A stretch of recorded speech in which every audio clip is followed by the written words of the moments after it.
كانوا قليلا من الليل ما يهجعون وبالأسحار هم يستغفرون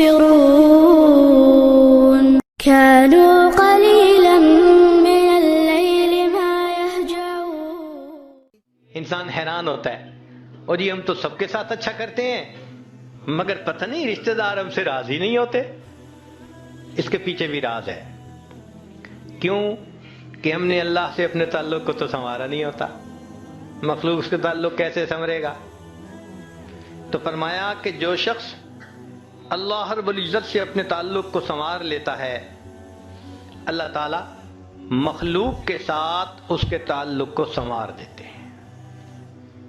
اگر اس کی مثال دیکھنی ہے تو نبی علیہ السلام کی مبارک زندگی کو دیکھیے.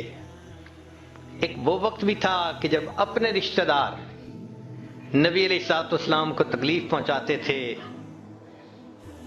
آپ بازار میں آگے آگے دعوت کا کام کرتے تھے اور پیچھے آپ کا چچا ابو لہب لوگوں کو کہتا تھا کہ یہ شخص غلط بیانی کر رہا ہے، تم اس کی بات مت ماننا.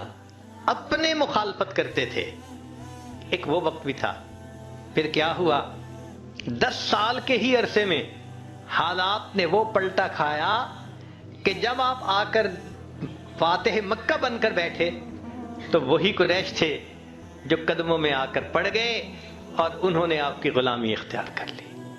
فضیل بن عیاض رحمۃ اللہ علیہ فرماتے ہیں، مجھ سے جب بھی اللہ تعالیٰ کی نافرمانی ہوئی، مجھ سے جب بھی اللہ تعالیٰ کی نافرمانی ہوئی، میں نے اس نافرمانی کا اثر اپنے ماتحتوں کے اندر دیکھا. یہ ریفلیکشن ہوتی ہے. ہم اللہ کی نافرمانی کرتے ہیں، اللہ مزہ چکھا دیتے ہیں کہ اپنے جو ماتحت ہوتے ہیں ان کو نافرمان بنا دیتے ہیں. اچھا بھائی تم ذرا اس کو ایکسپیرینس کرو ذرا. وہ جی کیا کریں، بیوی سنتی ہی نہیں ہے، حضرت بس اولاد افلاطون بن گئی ہے، حضرت بچے نے ذلیل کر دیا ہے. کیوں شکوے ہوتے ہیں ہمیں کہ ہمارے ماتحت ہماری نہیں مانتے، جبکہ ہم اپنے آقا کی نہیں مان رہے ہوتے. فرماتے ہیں کہ جب بھی مجھ سے اللہ تعالیٰ کی نافرمانی ہوئی، میں نے آزما کے دیکھا، یا تو بیوی نے میری نافرمانی کی، یا میری اولاد نے میری نافرمانی کی، یا میرے نوکروں نے غلاموں نے انہوں نے میری نافرمانی کی، یا کم از کم میری سواری کے جانور نے میری نافرمانی کی. یہ ہے عدل کا بدلہ.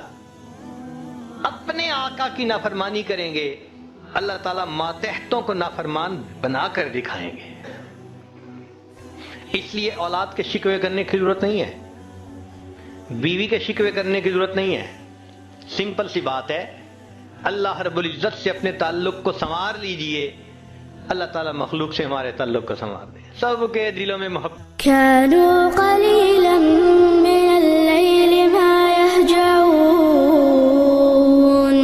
وبالأسحار هم يستغفرون